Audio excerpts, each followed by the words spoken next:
I need to tell you something, and I need you to actually hear it. You are not lazy.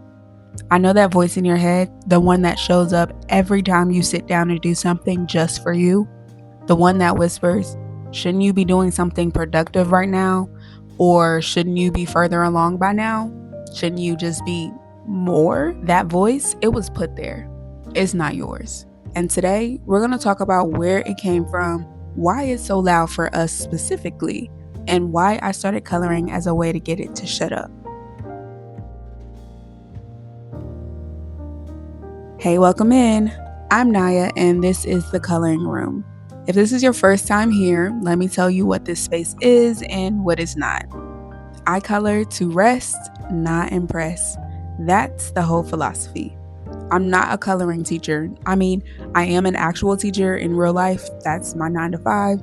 But when I come here, I don't want to be in teacher mode. I don't want to grade anything, correct anyone, or make you feel like you're doing it wrong. This is the one space where I'm not teaching. I'm just being. And you can just be too. And one thing you should also know, these videos are typically in real time. I'm not speeding anything up. There's no excessive fast forward, jump cuts just to keep you entertained. We're just here, okay? Together, moving slow on purpose. Because I think we've forgotten what slow feels like. Everything is so optimized now. Everything is trying to hold your attention by going faster, being louder, and just doing the most. But this isn't that. It's the opposite, actually. So if you're used to content that moves quick, this might feel strange at first, but that's kind of the point. We're practicing a different pace here. What I care about is this. Coloring for me is a nervous system practice. It's how I regulate. It's how I process emotions I can't name. It's how I come back to my body when my mind is spiraling. So that's what we do here. I color, I think out loud, and hopefully after hearing me go on tangents and rant about whatever it is, you don't feel so alone. Today, I'm coloring a page from one of my books, and I really love this affirmation.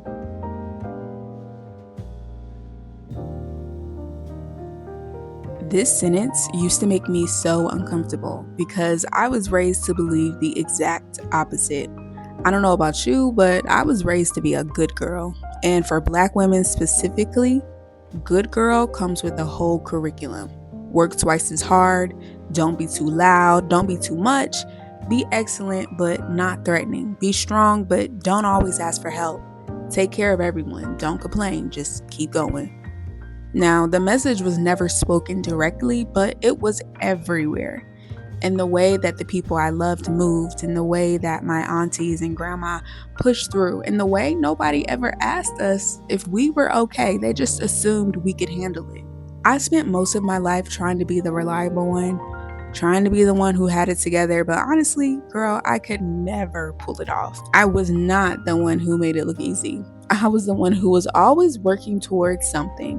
Some goal, some finish line, some version of freedom where I could just exist without trying to meet standards I never could reach. And no matter how hard I pushed, I was never quite enough. Not polished enough, not together enough, just not right. And the exhausting part, I just kept pushing anyway because I thought if I worked a little harder, proved myself a little more, I'd finally get somewhere I could rest or maybe just stop performing. But that place never came because one thing about goalposts, they always move. And me, I just kept chasing. And if that sounds familiar, if you've spent your whole life running towards some version of enough that keeps slipping further away, then you know what I mean. And at some point, I just have to ask myself, what if I just stopped doing it? Not because I had finally gotten whatever it was that I wanted at the moment, but because I was tired. And tired is a good enough reason. What if I stopped trying to meet the standard? What if the standard was never meant for me anyway? What if I just rested? Not because I earned it or because everything was done, but just because I exist. And that should be enough. And that's the question that led me here, to this room, to these coloring books, to this whole practice. People always ask me, why coloring? And I think they expect me to say something cute, like, oh, I've always been creative or it's just a fun hobby, but that's not it. I started coloring because my nervous system was shot. Do you hear me? I was teaching full time, still chasing that finish line, trying to prove something to someone. I'm not even sure who, and my body was keeping score.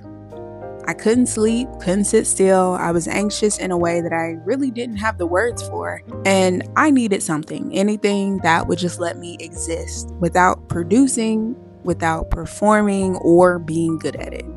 Coloring did that. Not because it's magic, but because of what happens in my body when I do it. The noise in my head gets a little quieter. I can sit with my thoughts without drowning in them. And me personally, it's never about the page. And it's not about the finished product. It's about what happens in my nervous system while I'm doing it. And what's crazy is I had to learn this lesson twice because when I started making coloring books, I almost ruined it for myself. I was hand making spiral bound coloring books, every single one by hand, before work, and I was commuting at least 3 hours a day on top of that. 3 hours, yes. And then I come home and try to market my business on TikTok, package orders, create new designs. I was doing the most, and for a while it felt good. My TikTok business was booming, people were buying my books, and I was finally building something, and I felt like I was getting somewhere. But I was also so tired. I was spreading myself thin, and the very thing that I created to help me rest became another thing stealing my rest. And I had to sit with that. Because how am I going to talk about rest reparations while I'm burning myself out making the very product that's supposed to represent rest? That's not alignment. That was contradiction. So I made a decision. I scaled back. I'm not hand making spiral books as much as I did before. I'm trying to do something a bit different and kind of scale it back. So although I still am making spiral books, I'm not making every single version under the sun. I'm making it simple and sustainable. And instead of trying to keep up with 6 different books and constant new releases, I'm focusing on one book at a time.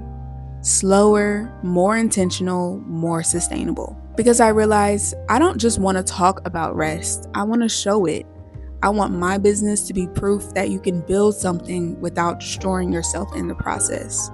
And if that means I grow slower, fine. I'd rather do that than burn out.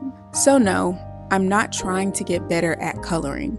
I'm trying to get better at resting, and coloring is just how I practice. But more than that, I'm trying to build a business that actually reflects what I believe. And that's a work in progress. I'm still learning and unlearning, but at least now I'm paying attention. And I think that's what we've gotten wrong about hobbies. Somewhere along the way, we turned our hobbies into another thing to optimize, something else to be good at, another thing to monetize or master or constantly post about.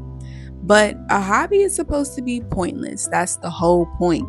It's supposed to be something you do just because it feels good, not because it gets you anywhere. I have this philosophy I've been developing. I call it rest reparations. And the idea is simple. Rest is owed, not earned. We've been told our whole lives that rest is a reward, that you gotta earn it, that you can rest when the work is done, when everyone else is taken care of, or when you've proven you deserve a break. But the work is never done.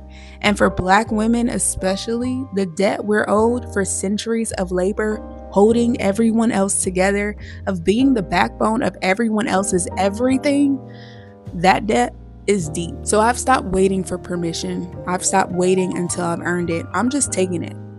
And I'm not gonna lie, it felt wrong at first. It still does.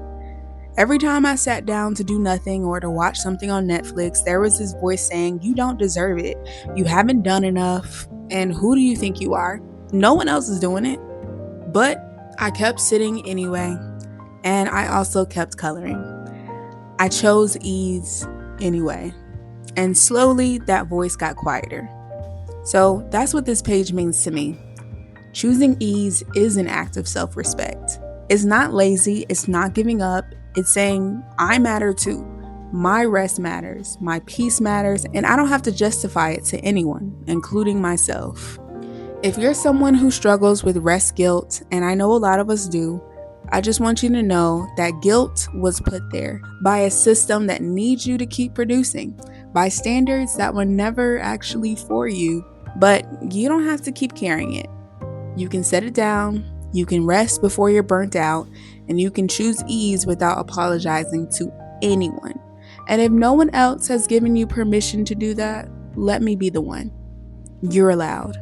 So that's why I built this. Every video here is going to be like this, me coloring, thinking out loud about the things we carry, the things that we also have to unlearn, the lies we were told, and the truths we're reclaiming.